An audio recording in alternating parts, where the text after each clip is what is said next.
quinto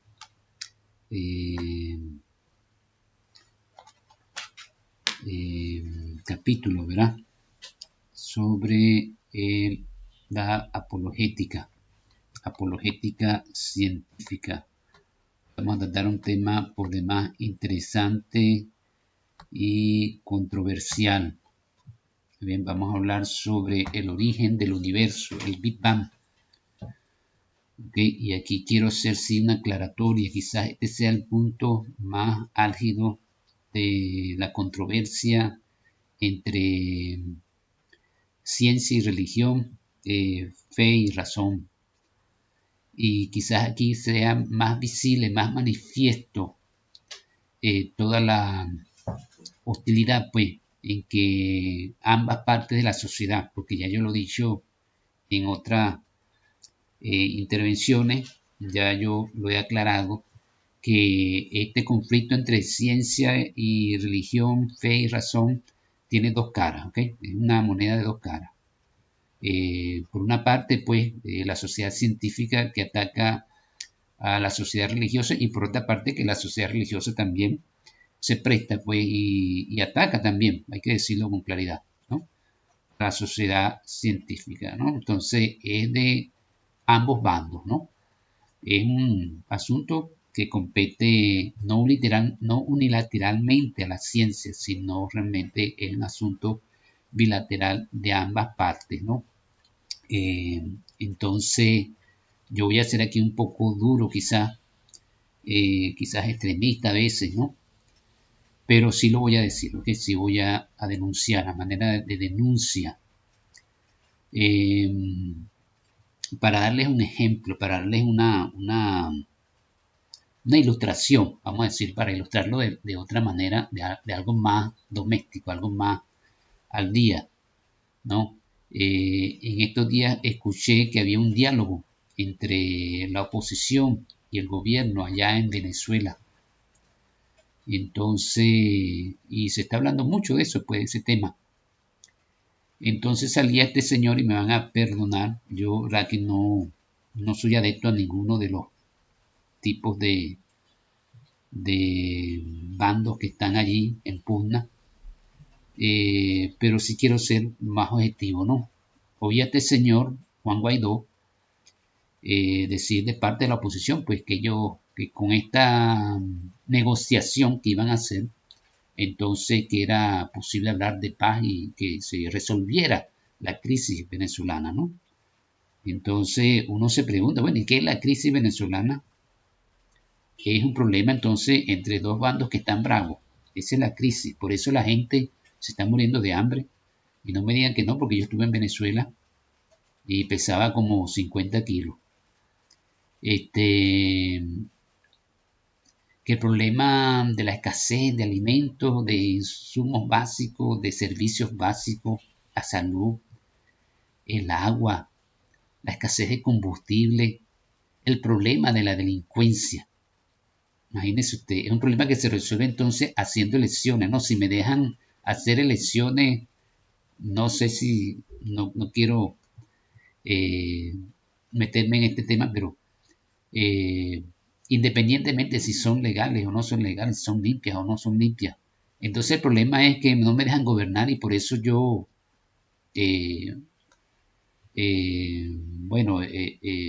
mantengo pues la crisis en Venezuela. Venezuela va a seguir en crisis si no me dejan gobernar a mí. O si no nos dejan parte de la oposición, no nos dejan parte, Venezuela va a seguir en crisis. Se va a seguir habiendo delincuencia, va a seguir habiendo escasez. ¿Por qué es la escasez en Venezuela? La escasez en Venezuela se va a resolver porque un político de esto venga a aprovechar la situación y para hacerse de un gran nombre y hacerse popular, atraer alimentos. Así se resuelve la escasez en Venezuela. Yo creo que la escasez tiene raíces estructurales.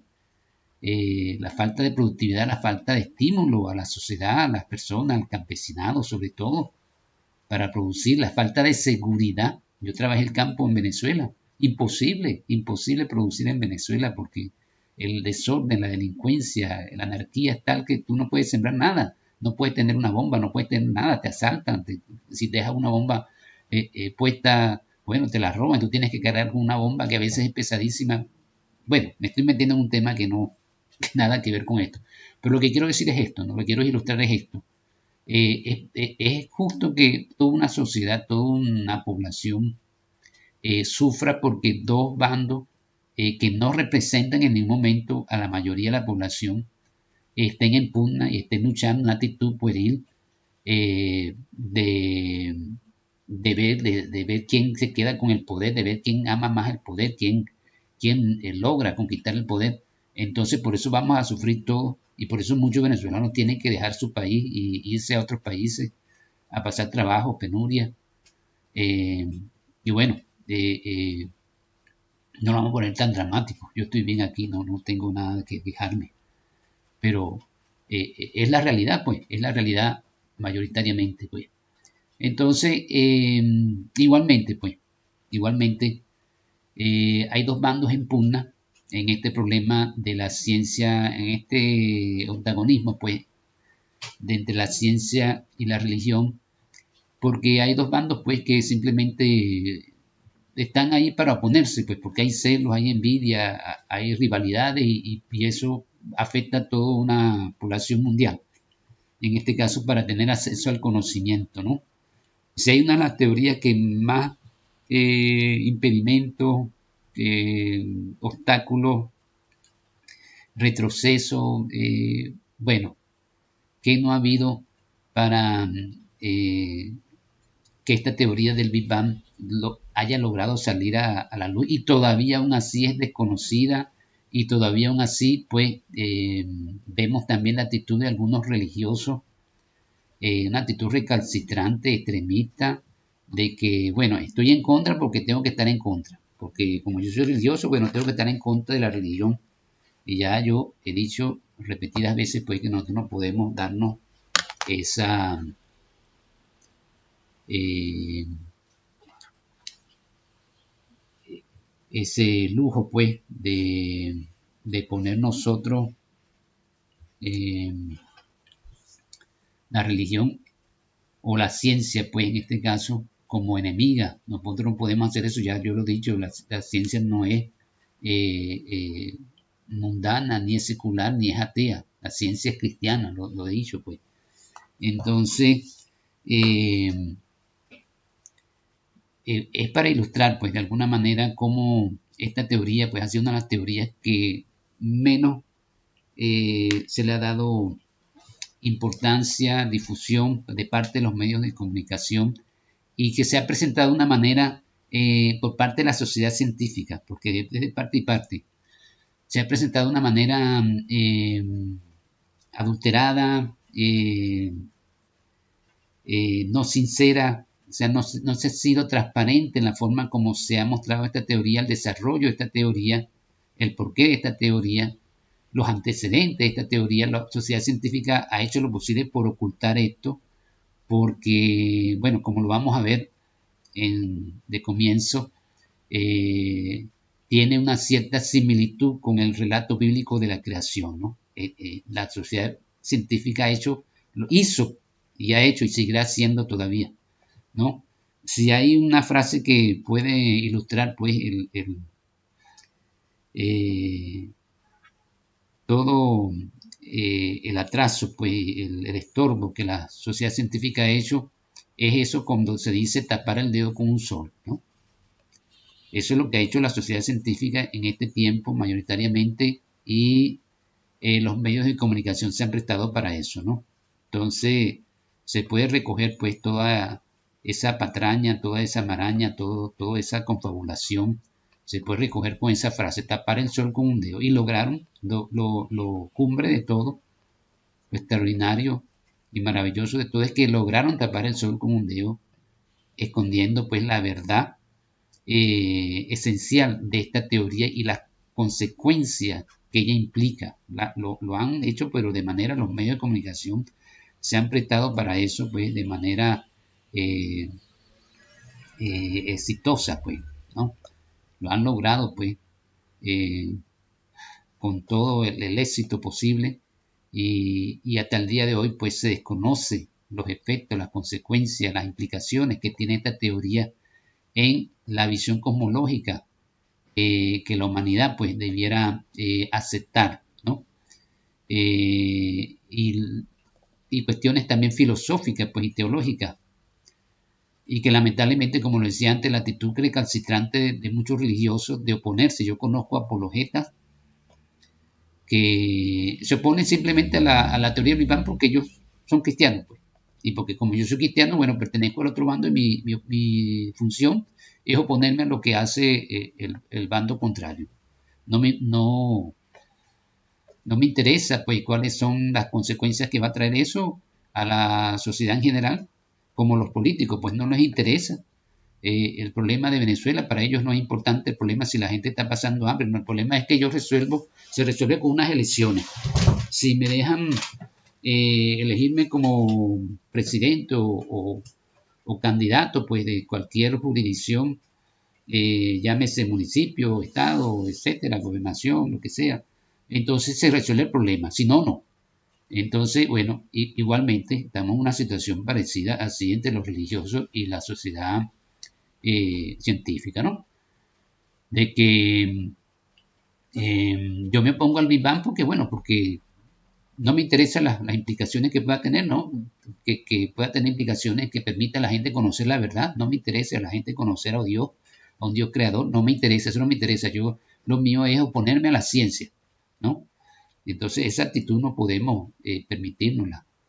Es un lujo, pues, darnos esa actitud en estos tiempos finales que estamos viviendo de apostasía, de que ya el tiempo se acaba y debemos pues llevar el mensaje de salvación, llevar la verdad de la salvación pues al mundo. Y esta es una de las teorías que puede ayudar a mucha gente a conocer y a reconocer pues que hay un Dios poderoso, un Dios creador. Entonces, igualmente pues la situación de Venezuela no se resuelve porque hay unas elecciones, se resuelve porque se llegue a un acuerdo entre ambos bandos y, y se decidan pues a luchar juntos en contra de un problema como lo es la delincuencia, que es lo que tiene ese país mayormente en esa situación. Y no hay pues una concesión no hay una convergencia, no hay un acuerdo común entre los bandos políticos, y el país sigue pues desangrándose y acabándose porque cuando el gobierno actúa en contra de la delincuencia, los otros salen que se violaron los derechos humanos. Entonces, mientras un país no se ponga de acuerdo, no puede salir adelante, pues sus componentes, sus personas que lo conforman, sus instituciones, lo que se conforman, no se pongan de acuerdo, el país no va a salir adelante. Entonces, igualmente, en esta situación, yo llamo la atención a tanto la sociedad científica como la sociedad religiosa a ponernos de acuerdo y a ir en pos pues, de los intereses comunes, como en Venezuela, pues los políticos pues, deben de poner sus intereses egoístas, egocentristas, partidistas, de sus organizaciones y sus maquinarias en favor pues, de los intereses más globales, comunes pues, de la sociedad venezolana. Entonces, de igual manera, pues, en esta situación sobre este tema del Big Bang. Bueno, este problema empieza de la siguiente manera, ¿no? Hay que reconocer primero quiero reconocer a este señor que está aquí, Georges Lemaitre, un hombre francés. Este fue un sacerdote, hay que decirlo con todo orgullo. Aquí yo no estoy promoviendo diferencia de religión. Hay que reconocer la gente que en cualquier tipo de religión trabajan y se dejan usar por Dios. ¿Okay? Entonces, mi deber aquí como cristiano realmente es sobrepasar los muros, las barreras de las denominaciones, nombres, grupos religiosos y etcétera, ¿no? Y reconocer realmente el esfuerzo que individualmente muchas personas, pues, por encima de sus convicciones grupales, pues su ideología dentro del mismo cristianismo, dentro del mismo ambiente eclesiástico, logran pues aportar algo universal y común para la sociedad, no solamente cristiana, sino en general pues la sociedad y la humanidad entera. Entonces, este señor, Georges Lemaitre, un científico, físico, astrónomo, matemático en el siglo pasado, ¿okay? Contemporáneo a Einstein y de toda esa generación que trajeron pues las grandes síntesis, que ya hablamos la semana pasada, la grandes síntesis de la física. Entonces, él era contemporáneo a esto que está acá, ¿no? A todo eso que vimos, a todos esos científicos que nombramos, Einstein, Max Planck, Schrödinger, Paul Dirac, Enrico Fermi, bueno, pues que tantos nombres, Bohr, bueno, es casi prolijo pues decir todos los nombres de todos esos personajes brillantes, ateos y cristianos que aportaron pues para las grandes síntesis que hubo el siglo pasado, ¿no? Entonces, este señor, pues, contemporáneo a todos esos acontecimientos de los cambios, pues, de la física, del mundo, del conocimiento del mundo y del nacimiento, pues, de las nuevas tecnologías, debido, pues, a esos grandes descubrimientos. Este señor, pues, sacerdote católico, hizo, pues, honor a su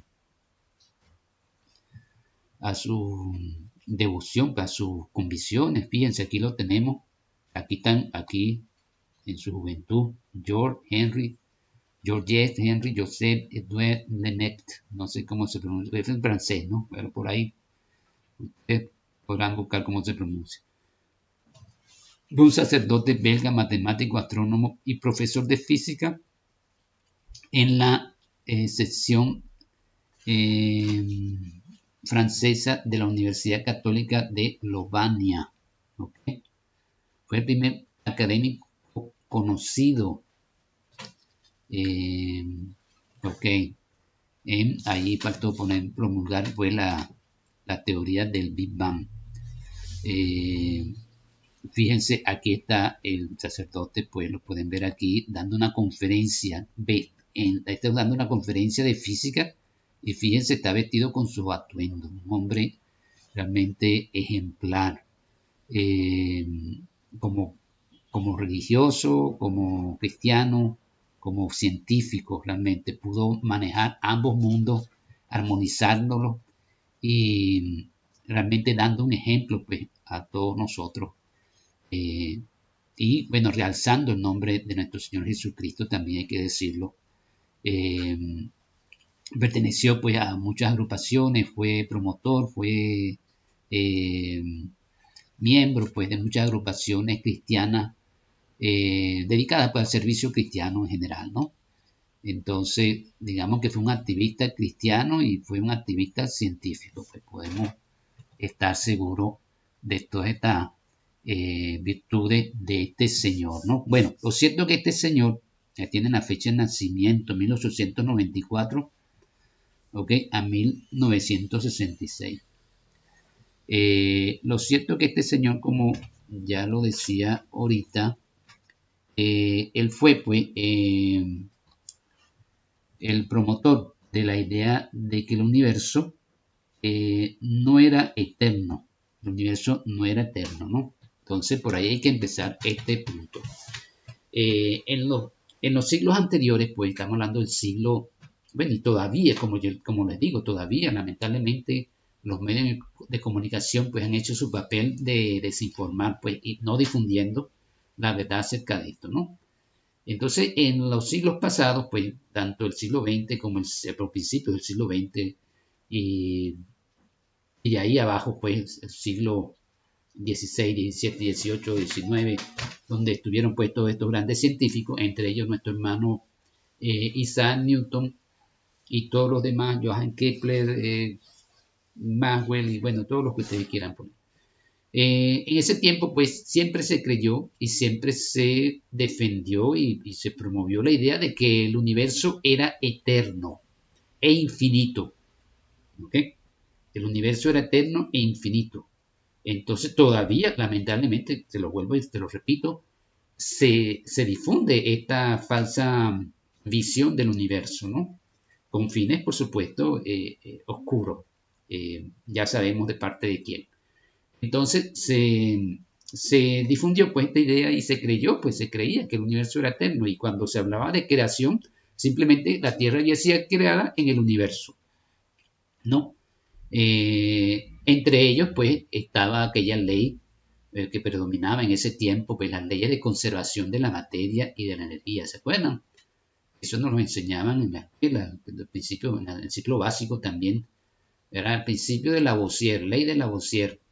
La materia, nos hacían recitar, ¿se acuerdan? No, la materia no se crea ni se destruye, sino que se transforma. Lo mismo con la energía no se crea ni se destruye, sino que se transforma. Ese es el principio de Lavoisier, ¿ok? Entonces, Lavoisier vale decir que fue un cristiano también consagrado, ¿ok? A lo que no lo sabían. Este señor fue un cristiano también consagrado, también perteneciente, fundador de muchos grupos cristianos con el objeto pues, de llevar a cabo el servicio cristiano. Bueno, lo cierto es que con estos principios de conservación de la materia y el universo eterno e infinito, esa era la idea, pues, de la cosmología que predominaba en aquel tiempo pues, y que predominó por siglos. Pues. Entonces, a partir pues, del descubrimiento de la teoría de relatividad, que cuando tengamos tiempo hablaremos un poquito de la teoría de relatividad, si nos es posible. Entonces, el señor Lemaitre y otros físicos habían deducido a ellos, según las fórmulas de Einstein, según las fórmulas de gravitación, de gravitación pues, de Einstein, esa fórmula conducía a que el universo no era estático, sino que estaba en movimiento, a lo cual Einstein mismo se oponía. Y Einstein entonces sacó algo que quizás ustedes hayan oído hablar en, en el círculo de la física, la constante cosmológica. Entonces Einstein inventó esa constante cosmológica, la puso en sus ecuaciones y el objetivo de él era restablecer, pues obligar al universo a ser estático, ¿no? Como siempre había sido, pues en los tiempos de Isaac Newton, él pensaba que también el universo tenía que ser estático, tenía que haber sido eterno, infinito. Entonces, pero para estos señores, para Georges Lemaitre, Einstein se había equivocado y había cometido un exceso. Entonces, en su principio, estos científicos se conocieron, pero no se pusieron de acuerdo porque Einstein era opuesto a esa idea de un universo dinámico, ¿no?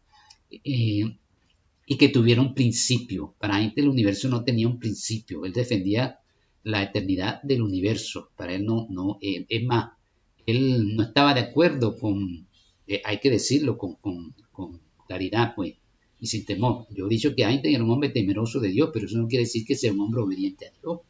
¿Ok? Hay muchas personas temerosas de Dios y muchos cristianos de nuestra fe, pues cristiana, hay de todo, ¿verdad? Hay personas que obedecen a Dios y personas que desobedecemos a Dios, pues hemos desobedecido a Dios, ¿verdad? No somos perfectos. Entonces, nadie es perfecto en obediencia a Dios, los mismos profetas, ninguno fue perfecto, ¿verdad? Entonces, Einstein pues no fue la excepción. Entonces él decía que esa teoría del señor Lemaitre coincidía mucho con la teoría de la creación que estaba en la Biblia, y para él la Biblia no era exactamente el libro de la verdad, pues para Einstein, ¿no? No era un lector, él no era un lector de la Biblia, hay que decirlo claro, ¿no? Como muchos cristianos lamentablemente hoy no leen la Biblia, ¿no? Y consideran la Biblia anticuada, ¿no? Eso es sombra de lo que había que venir, ¿no? Escuchamos eso a cada momento en nuestras iglesias, increíble. Entonces no podemos esperar, ¿qué podemos esperar pues, de una persona que no está en la iglesia? Pues imagínate tú. Entonces, esa teoría pues de Einstein, según Lemaitre y otros científicos más, se podía manejar y se podía entender que había pues, un universo en constante movimiento. Y entonces Einstein después al final reconoció que que se había equivocado y dijo que esa constante cosmológica que puso en sus ecuaciones era el error más grande que había, según algunos escritores, algunos historiadores, algunos eh, personajes pues, que tuvieron contacto con Einstein, la frase más correcta era una metida de pata, ¿ok? Era la mayor metida de pata en toda su carrera científica, lo reconoció Einstein después y después reconoció a Fermat como realmente un hombre pues verdadero, un científico que estaba en lo correcto pues y que había pues comprendido la relatividad, si es posible, hasta más que Einstein, ¿no? Bueno, lo cierto es que eh, eh, después de estas suposiciones, pues, de todas estas propuestas de estos señores, de Lemaitre y lo otro, nadie le prestó atención, pues. Pero entonces vino un señor llamado Edwin Hubble. Edwin Hubble, existe un telescopio en honor al señor Edwin Hubble, ¿ok? El telescopio Hubble, ¿está bien? Entonces, este señor astrónomo empezó a hacer unas observaciones. En el tiempo de Edwin Hubble, en su tiempo, y en el tiempo pues, de Lemaitre y de Einstein y de todos esos científicos, se creía que el universo nada más era nuestra Vía Láctea. Nuestra Vía Láctea era el universo que existía. Eso es lo que se pensaba hasta ese entonces. Fíjense, aquí tenemos un aspecto de nuestro universo. Vamos a ponerlo aquí. Fíjense, este es nuestro sistema solar. Fíjense, aquí está nuestro sistema solar, ¿verdad? En un modelo que no está a escala, ¿ok? Está distorsionado para que se pueda percibir, pues, por cuestiones pedagógicas. Entonces aquí vemos Mercurio, Venus, la Tierra con la Luna, Marte, el cinturón de asteroides, Júpiter, Saturno, Urano, Neptuno, Plutón, ¿verdad? Esas son las... Ese es el sistema, nuestro sistema solar. Nuestro sistema solar a su vez se encuentra, que es gigantesco, se encuentra en otro sistema mayor que es lo que llamamos la Vía Láctea, que es nuestra galaxia. Y aquí está el sistema solar en un brazo que se llama el brazo de Orión, que tiene esa dirección de la estrella de la constelación de Orión. Está en esa dirección de la constelación de Orión, ¿ok? Por eso se llama el brazo de Orión. Entonces, aquí donde está este centro de coordenadas, pero el sistema solar no es el centro de nuestra Vía Láctea, ¿ok? La Vía Láctea nuestra, ¿ok? La Vía Láctea nuestra está acá, ¿ok? Está ahí, nuestra Vía Láctea. ¿Está bien? Nuestra Vía Láctea no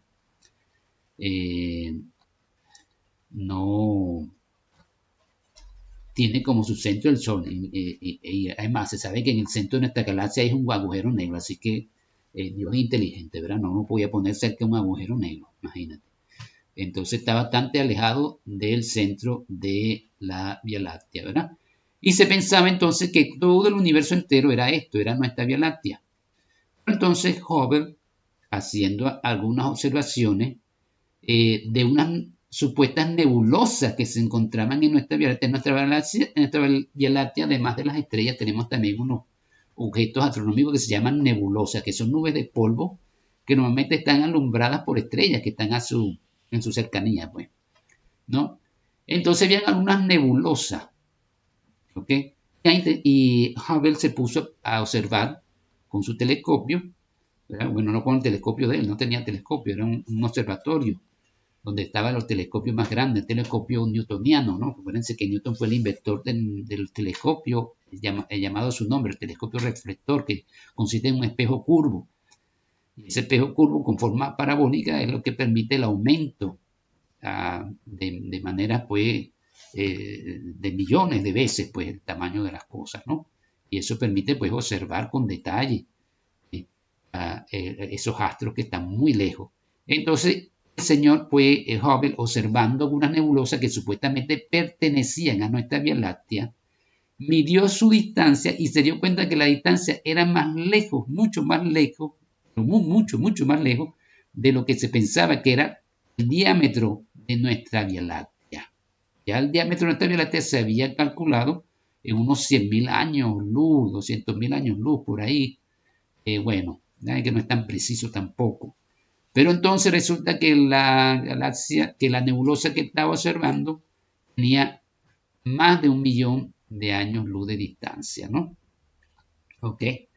Entonces, él llegó a la conclusión de que había un objeto fuera de nuestra Vía Láctea, que nuestra Vía Láctea apenas era un objeto más, entre otros objetos más, y que el universo era muchísimo, muchísimo mayor. Fíjense, aquí tenemos estos puntos que tengo aquí, son galaxias y galaxias y galaxias de galaxias. Imagínense usted que lo que ven usted acá. Y cada galaxia se parece a la nuestra, ¿ok?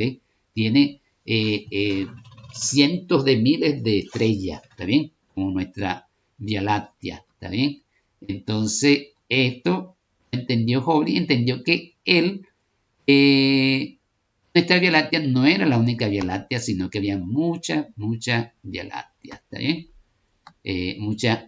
Pero no Vía Láctea, galaxias, ¿ok? Llamamos galaxias. Eso fue lo que llegó este señor, ¿no? Entonces, bueno, ok, entonces, fíjense, aquí entonces vamos a lo que llamamos la historia del comienzo, ¿ok? Vamos a la historia del comienzo. Los objetos estrellas, en este caso, ellos emiten un espectro que nosotros llamamos visible, ¿ok? Ustedes saben que si nosotros agarramos la luz del sol, ¿verdad? Eso también nos lo enseñaron en física, en cuarto año, los que estudiaron ciencia. Nos enseñaron que si uno agarraba una luz y la hacía pasar por un prisma, entonces se descomponía en unas luces que iban desde el rojo, ¿verdad? Desde el rojo, pasando por el naranja, amarillo, verde, azul, violeta y ultravioleta, ¿ok? Entonces, a eso nosotros llamamos espectro electromagnético, ¿está bien? Todas las estrellas tienen espectros electromagnéticos, una corrida hacia un lado que otro, ¿no? ¿Ok? Por ejemplo, hay estrellas que tienen más azul, se ven más azules. Esta estrella del Sol está en la parte amarilla, aunque su luz está compuesta por todos los colores, como ya dije, pero su mayor componente, vamos a verlo aquí que se entienda bien claro, ¿ok? Su mayor componente es el amarillo, ¿ok? En el caso del Sol nuestro, ¿ok? Distribución de longitud de onda del Sol a 5.000 grados centígrados, casi 5.000 grados Kelvin, ¿verdad? Es lo mismo casi para esa cantidad, ¿no? Entonces, esto es lo que nosotros llamamos una distribución de radiación, ¿no? En este caso, nuestro Sol, ¿ok? Ella emite rojo, emite la naranja, y así pues el verde, el azul, el violeta y el ultravioleta, ¿no? En menor cantidad, pero en mayor cantidad es el amarillo. Pero la luz que la emite es blanca. Para descomponer, para tener esta descomposición hay que pasarlo por un prisma, ¿ok? Difractarlo como hacen los arcoíris, ¿verdad? El arcoíris, las gotitas de agua difractan la luz, las ondas, y le dan se expande pues la luz en sus colores, ¿ok? Por un fenómeno que llamamos difracción. Entonces, y ahí tenemos el despliegue pues, de todas las componentes en longitudes de onda de la luz que es emitida por el Sol. Entonces, bien, todos se conocía esto, que cada cuerpo, cada estrella, pues emitía una banda, pues, que llamamos pues, el espectro electromagnético, lumínico en este caso, ¿verdad? Por supuesto, hay una parte infrarroja y una parte ultravioleta que no son visibles a los humanos, ¿ok? Entonces, aquí vemos, por ejemplo, ¿verdad? Lo que les decía ahorita, que la composición de la luz pasa por un prisma, ¿verdad? Y el prisma descompone la luz, como viaja, como el prisma refracta la luz en distintas direcciones según su frecuencia, ¿ok? Esto muchas personas, muy pocas personas lo conocen, ¿no? Pero la reflexión depende de la frecuencia, ¿ok? Entonces, a eso llamamos medios dispersivos, ¿está bien? Entonces, cada longitud de onda se desvía o se refracta a un cierto ángulo diferente y eso es lo que permite que podamos ver la separación de los colores, ¿ok? Aquí está la separación de una llama, por ejemplo, fíjense, aquí está una llama, contiene unos colores más fuertes que otros, fíjense, ¿no? Por ejemplo, las llamas no son tan perfectos como el Sol en emitir una banda continua, sino que tienen una banda más bien discreta. ¿Ok? Quiere decir que hay unos colores que son más fuertes que otros colores, los componentes eh, químicos pues, que tiene la llama en ese caso, ¿no? Ok, entonces, cuando se observa la luz de una estrella a través de un telescopio, por supuesto, ¿ok? Y en ese mismo telescopio se construye un prisma, se le hace pasar por un prisma en ese mismo telescopio, eso tiene pues lo que dijimos antes, pues una descomposición espectral, ¿no? ¿Ok?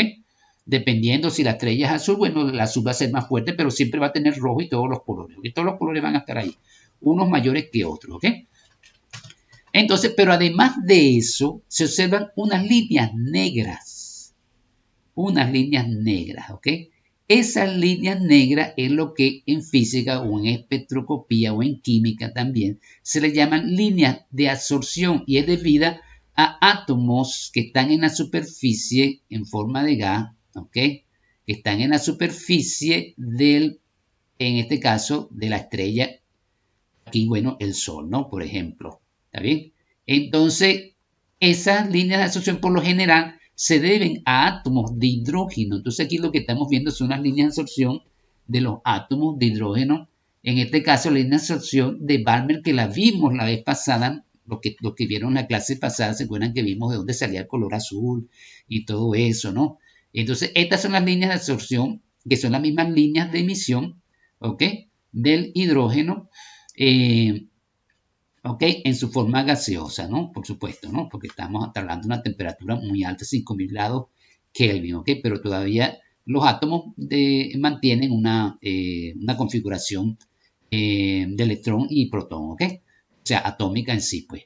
En el interior ya los átomos están separados, ¿ok? Ya no existe la estructura atómica como tal por el intenso calor que hay, la máxima vibración de moléculas y movimientos moleculares y partículas subatómicas, no puede existir la estructura atómica, que es solamente en la superficie. Entonces eso produce una línea que llamamos de absorción, pues que son las líneas de Balmer que estudiamos la vez pasada cuando hablamos del indeterminismo. ¿Se acuerdan? Que yo le dije que si no fuera por el determinismo, si no fuera pues por la mecánica cuántica, por la relación de que H es discreto, la constante de Planck, el color del cielo sería blanco completamente y no podríamos distinguir ni las nubes.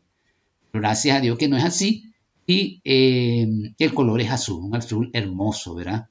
Como lo vemos cuando nos enamoramos del cielo, cuando recibimos al Señor como nuestro Salvador y vemos el cielo más azul, más lindo, ¿verdad? No sé si se acuerdan de esa experiencia. Bueno, lo cierto es que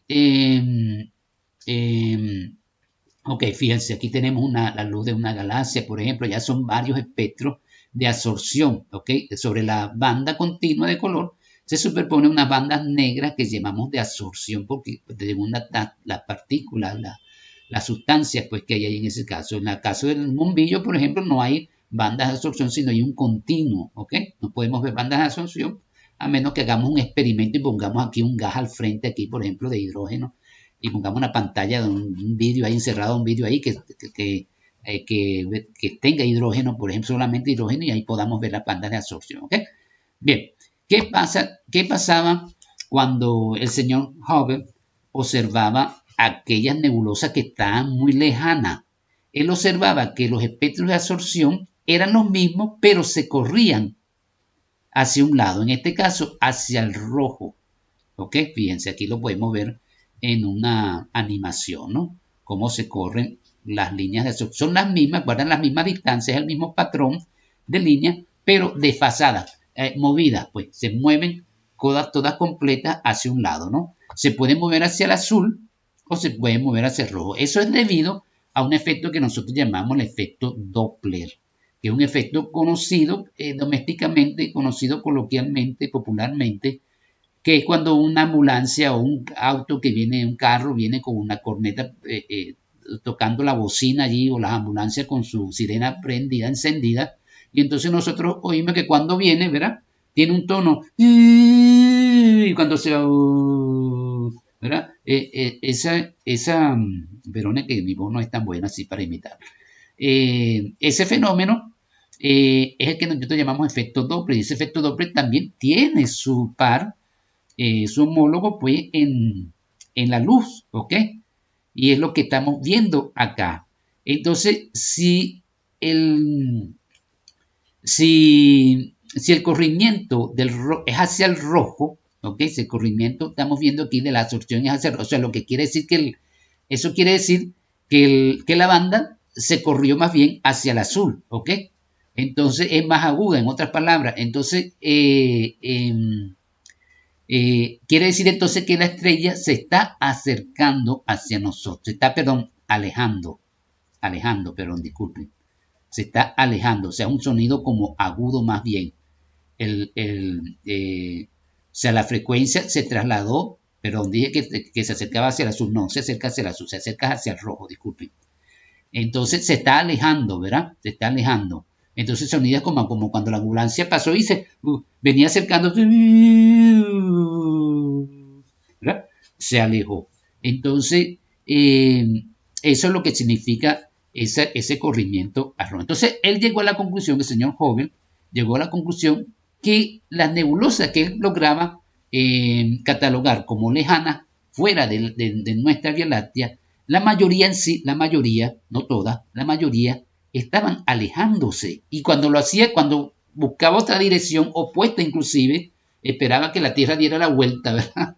Hay que esperar que la Tierra dé la vuelta al Sol, alrededor del Sol, ¿ok? Que se ponga al otro lado. Y cuando veía también la nebulosa que él ya había clasificado de ese otro lado, ¿ok? También la mayoría estaban alejándose. Y así en cualquier dirección se puede observar lo mismo. Entonces él llegó a la conclusión de que el universo estaba en expansión. El universo se estaba expandiendo. Y eso entonces corroboró la teoría, de el señor. With the help of telescopes, scientists look back billions of years. But when they gaze back in time, they eventually hit a limit. The earliest light that scientists can observe occurred some 200 million years after the Big Bang. The time before that, the first 200 million years after the creation of our universe, is still hidden from us. Optical telescopes are useless here. Without light, they can't see. Am Anfang war nur In the beginning, there was only darkness. Das wissen Yes, wir heute. the Bible was right. We know that today because the first stars that emitted light and illuminated the universe didn't appear until 200 million years after the Big Bang. To understand that a bit better, let's take a look at this diagram. Läuft die The Zeit. x-axis Un poquito aquí de pausa aquí, ok. With the help of telescopes, Esto, aquí tenemos, fíjense, aquí tenemos, vamos a retroceder un poquito acá, a ver si se nos deja ver aquí. No me deja ver acá, ya va. Vamos a retroceder acá, quería ver que vieran la expansión. Y vamos a ver si aquí haciendo clic aquí podemos ver, fíjense, aquí hay una expansión. Esto ejemplifica pues la expansión del universo. Cada estrella se va alejando, cada nebulosa, son nebulosas que realmente serían las galaxias, ¿ok?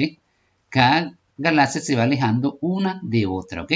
Es como si tuviera, fíjense, lo podemos observar aquí también, ¿no? Podemos observarlo, si me permiten un momentico, podemos observarlo aquí también, ¿no? Fíjense, aquí tengo un globo con unos puntitos dibujados. No sé si lo pueden ver allí. Vamos a acercarnos aquí un poquito. Entonces, fíjense, ¿qué pasa si yo soplo este globo?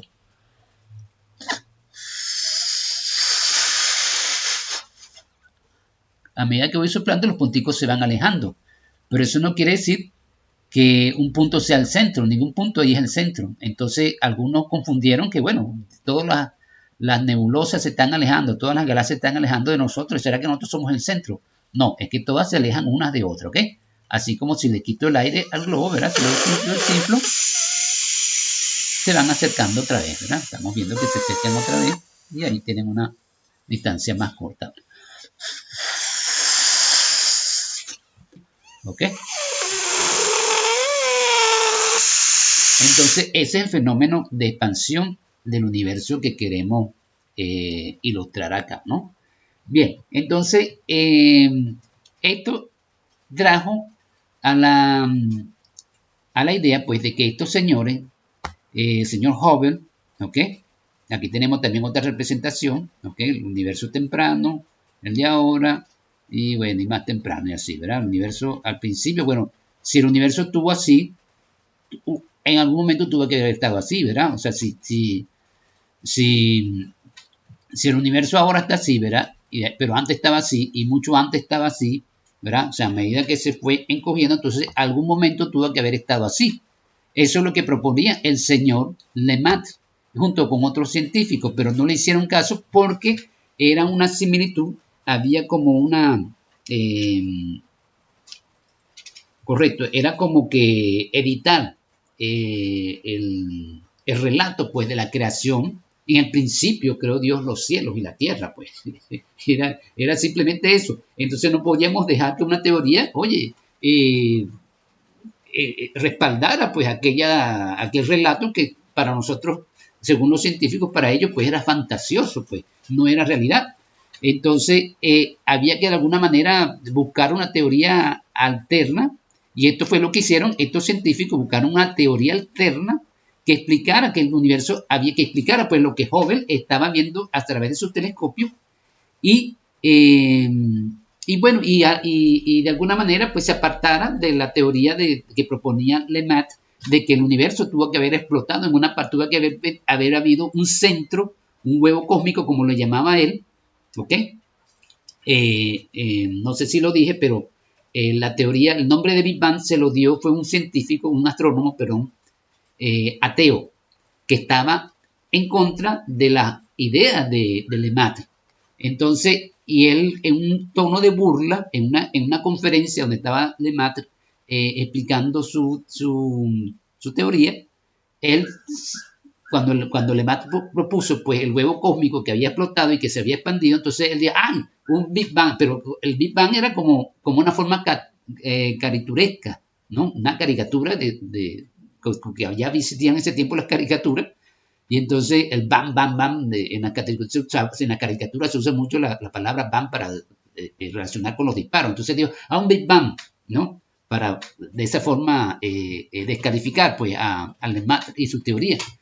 Y lo cierto es que lo que hizo fue darle más popularidad, porque ese fue el nombre entonces que prevaleció, pues el nombre con que quedó y el nombre como se conoce, pero el que lo hizo, el que lo propuso o el que lo expresó, lo hizo de manera pues escarnecedora y burlona. ¿Está bien? Entonces, bueno, lo cierto es que ellos buscaron una teoría alterna para no avalar, pues, no darle fuerza y que viniera pues ahora a ser una verdad científica el relato de la creación. ¿Ok? Vale decir que Lemaitre él no era un apologeta como nosotros estamos haciendo esto aquí, ¿no? Él decía que esa idea le vino a él solo, pero que él no se estaba copiando de la Biblia propiamente, sino que era una idea científica que había que corroborarla con la tesis de la falsación o la verificación, pues. Entonces, que hablamos la vez pasada acerca del método científico, ¿no? Entonces, según el señor Lemaitre y Gamow, porque también ahí yo puse un nombre también al señor Gamow, no lo nombré allí cuando lo puse, pero allí está, en esta teoría hay que darle también mérito al señor Gamow, ¿no? Entonces, aquí puse Edwin Hubble, George Lemaitre, pero no puse aquí el señor George Gamow. Aquí debe ir también el señor George Gamow, ¿ok? Que no lo puse acá. Entonces, el señor George Gamow hizo unos cálculos y él intuyó, a través de esos cálculos, a través de las ecuaciones de Newton, de Einstein, de relatividad, él llegó a la conclusión de que debía haber una radiación que llamaban radiación de fondo, ¿ok? Que era pues la pieza clave, la demostración de que hubo una explosión en ese tiempo, y esa explosión entonces tenía que haber dejado una radiación de fondo. Entonces nunca se midió esta radiación de fondo, pues nunca se dio una prueba contundente que dijera que hubo una explosión. Lo cierto es que, bueno, que esta teoría de ellos de que sí, de que el universo no era dinámico, pero que había una creación de materia. Bueno, hicieron un arroz con mango allí, ellos allí, Einstein mismo actuó allí, ¿ok? Pero nunca le dieron la razón completa al señor Lemaitre. Entonces, no fue sino hasta 1965, imagínense ustedes, no fue sino hasta 1965, ¿ok? Que definitivamente se impone la teoría de Lemaitre del universo primigenio, del huevo cósmico, de la explosión, ¿no? Entonces, no es sino, pues, hasta en ese momento, fíjense, aquí lo tenemos, aquí tenemos una gráfica, ¿no? Aquí tenemos la explosión, ¿ok? Que según los científicos dicen que fue hace 13.7 billones de años, bueno, billones de años en inglés, ¿no? Pero para nosotros sería 13.700 millones de años, ¿no? Hace 13.700 millones de años sucedió esa explosión, imagínense ustedes, ¿no? Entonces, durante 400.000 años después de esa explosión, ¿ok? Duró pues toda esa zona que llamamos una zona de plasma, ¿no? Después ese universo se fue enfriando y se fue expandiendo, ¿ok? Y se fueron formando las galaxias tal como las conocemos hoy, ¿no? Entonces, bien, lo cierto es lo siguiente. El universo, o sea, en 1965 vienen unos señores, unos ingenieros, ellos estaban haciendo una antena que no recogiera ruido externo de tantas interferencias electromagnéticas como son, por ejemplo, las antenas, las otras antenas de radio, qué sé yo, los rayos que también producen interferencia, ¿verdad? Rayos, truenos, centellas, líneas de transmisión eléctrica, producen ruido, pues todas esas construcciones, ¿ok? Y fenómenos naturales. Entonces yo tratando de construir una antena receptora que no recibiera ese ruido, ellos lograron desaparecer los ruidos de todas partes, pero siempre había un ruido y ese ruido no era como el ruido normal, que es normalmente variable, ¿no? Aleatorio, ¿no? Sube, baja, no. Este era un ruido uniforme, constante, y entonces a ese ruido después se le llamó radiación de fondo, ¿ok? Y entonces se encontró que ese ruido en realidad era la prueba que Gamow había predicho en su teoría de que había que conseguirse ese residuo, pues, de esa radiación electromagnética de la explosión, pues, del Big Bang. Y entonces de ahí fue que se dijo que se encontró una prueba clara de lo que Lemaitre había propuesto, ¿no? Esta teoría, no lo reseñé anteriormente, pero esta teoría por mucho tiempo se le adjudicó, la teoría del Big Bang se le adjudicó fue al señor Edwin Hubble, pero el señor Edwin Hubble no fue el propulsor de esta teoría. El propulsor de esta teoría fue Georges Lemaitre. Entonces, no fue sino hasta recientemente, hace 20 años, el año 2000 o a finales del siglo pasado, que encontraron una carta y entonces concluyeron de que Edwin Hubble había copiado las ecuaciones de Georges Lemaitre.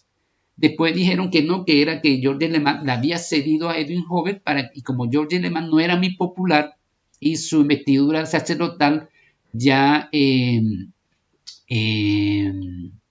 influía pues sobre su vocación pues como cristiano, de alguna manera emitía desconfianza, ¿no? En sus predicciones, ¿no? Había prejuicio acerca de su persona por su vocación religiosa, por ser sacerdote, y porque como yo vieron ustedes, él vestía siempre como un sacerdote, pues no se quitaba su sotana. Él iba a su conferencia y él andaba con su sotana. Entonces, esa imagen pues que proyectaba Lemaitre, de cristiano, de sacerdote, eso privó pues para que él fuera tomado en su carrera científica, pues fuera tomada tan en serio. Y entonces él, dicen que le pasó la idea fue a Edwin Hubble, y que era más popular, pues, y que era como decir imparcial en la parte, en el conflicto religioso o en ese conflicto religioso científico, ¿no? Vamos a decir, o que era imparcial o que era del otro bando, pues, decirlo así, ¿no? Que Edwin Hubble no dio manifestaciones de ateísmo ni nada de eso, pero digamos que era más plausible, pues, o escuchar y hacerle caso a Edwin Hubble que hacerle caso a un sacerdote, ¿no? Entonces, y no fue sino pues hasta hace poco, recientemente, que se le ha dado el honor y la honra al señor Georges Lemaitre, ¿no? Entonces, bueno, entonces, ¿qué es lo que vamos con esto? ¿A qué vamos con esto, con todo esto que vimos del espectro electromagnético, del espectro de absorción visible? Entonces, ¿a qué vamos con esto? El universo, pues siempre se pensó, como lo decía al principio, que era eterno e infinito. Entonces, ¿qué es lo que nos trae como consecuencia esto? Bueno, que por fin se entendió que el universo ni era eterno, ni era infinito, ¿ok? O sea, por fin se llegó a la verdad. El universo no existió toda la vida. El universo no todo el tiempo fue igual. El universo ha estado y está todavía en movimiento. Entonces, esta idea rompió pues ese paradigma. Todos los atributos divinos, de eternidad, de infinitud, que se le daban al universo, bueno, pues se acabaron. Simplemente se desmoronaron pues con esta teoría que era la verdad científica. Y entonces esto lograba pues concordar con el relato bíblico del Génesis sobre la creación. Bueno, en el principio creó Dios los cielos y la tierra. Por fe entendemos haber sido constituido el universo por medio de la palabra de Dios, de modo que todo lo que fue hecho, todo lo que se ve fue hecho de lo que no se veía. Dice allá en Hebreos 11:2, 11:3 por ahí.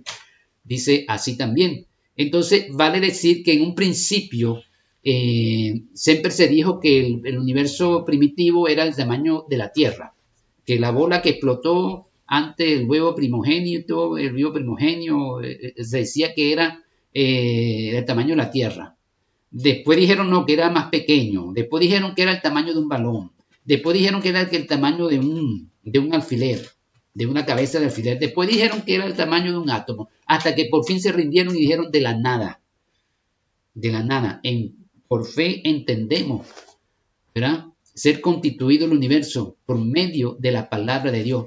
De modo que lo que se ve fue hecho de lo que no se veía. O sea, se reafirma pues la verdad de la palabra de Dios, de que el universo fue creado de la nada por simplemente la palabra de Dios. Y esto ha chocado pues y ha habido pues toda clase de argumentos, patrañas y estratagemas, para desvincular, para quitarle fuerza pues a lo que realmente conlleva la teoría del Big Bang, que es a reafirmar y a reconocer la veracidad del relato bíblico y de la Biblia y de Dios, de un Dios creador.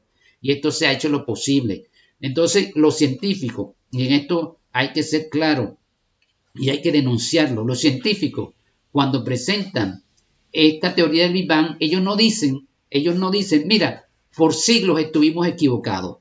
Por siglos, ellos dicen, no, hemos descubierto que el universo tuvo un origen. No, esa no es la forma de presentar esta teoría. Entonces hay que tener cuidado cuando los científicos presentan esta teoría, porque no lo hacen de manera sincera, no lo hacen de manera transparente, sino que no, hemos descubierto, que hemos descubierto nada.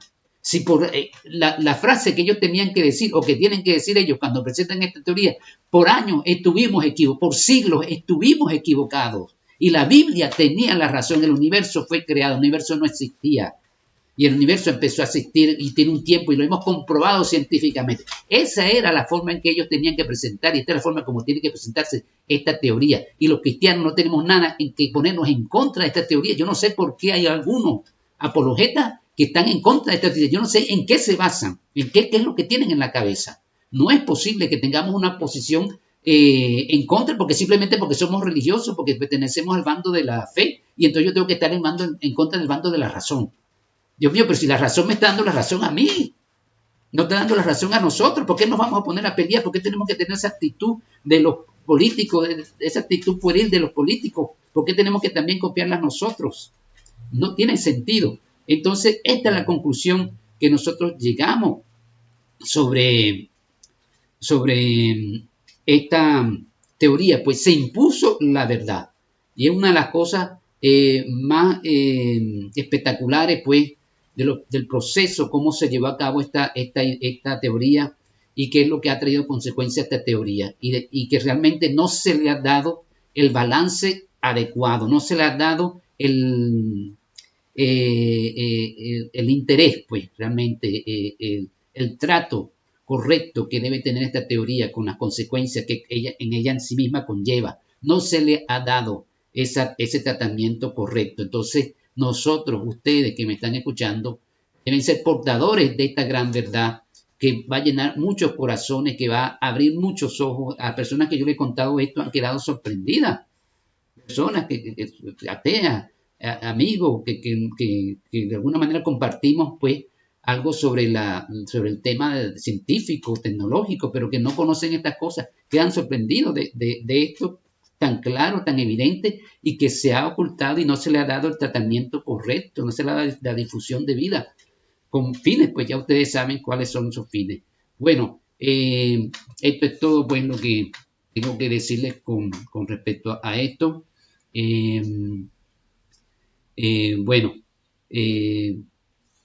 hasta la otra clase nos vemos, entonces Dios les bendiga grandemente.